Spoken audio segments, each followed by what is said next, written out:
Hi, this is Mary from the Daily Sew.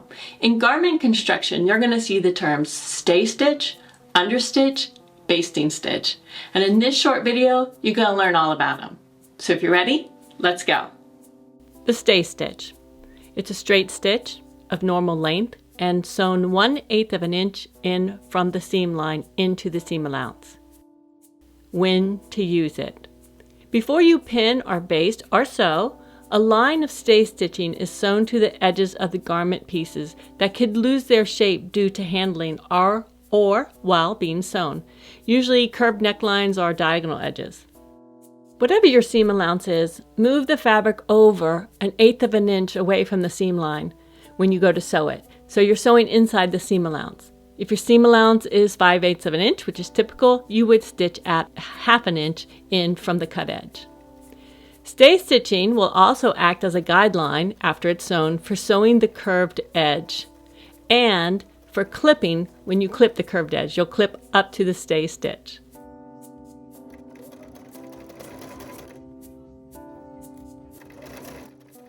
You do not need to remove the stitches after sewing the seam. Understitch. It's a straight stitch of normal stitch length sewn through seam allowances and the facing. When to use it. Understitching keeps the facing or side seam pocket from rolling out from under the garment while you wear it.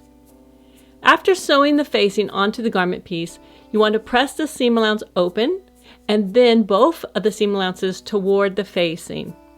Then you're going to grade and clip the seam allowances if needed. If it's a thick fabric or curved fabric, you're going to grade and clip it. Then lay the facing and garment so it's open flat with both seam allowances under the facing.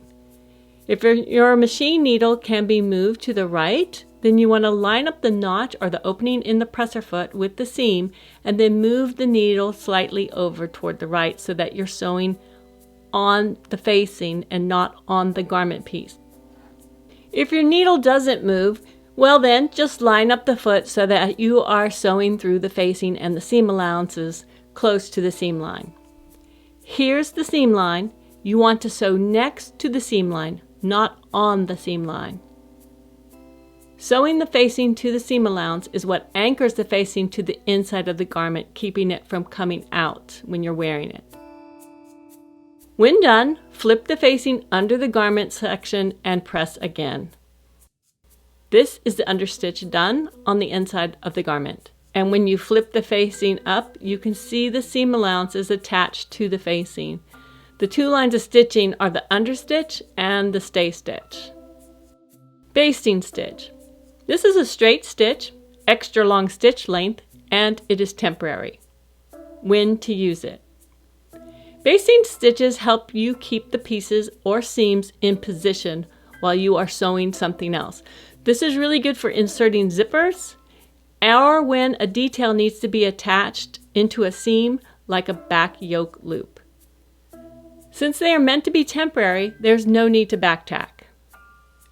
And because they are so long, basting stitches are easier to remove than normal length stitches. You just loosen a couple of stitches, and when you have the tail of the bobbin thread, enough tail to grab onto, you'll pull out the bobbin thread. You can see the regular length stitches take a little more time to remove.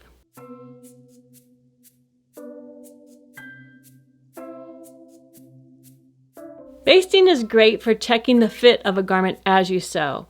You would baste the pieces, try it on, and if it doesn't fit with that seam allowance that you used, you can take out the stitches and re-sew with a different seam allowance. Or, if it does fit you, you can just sew right over the basting stitches. Well, I hope you found this video helpful. If you have any questions, please put them in the comments below and I'll be sure to reply. Thank you so much for watching. Goodbye.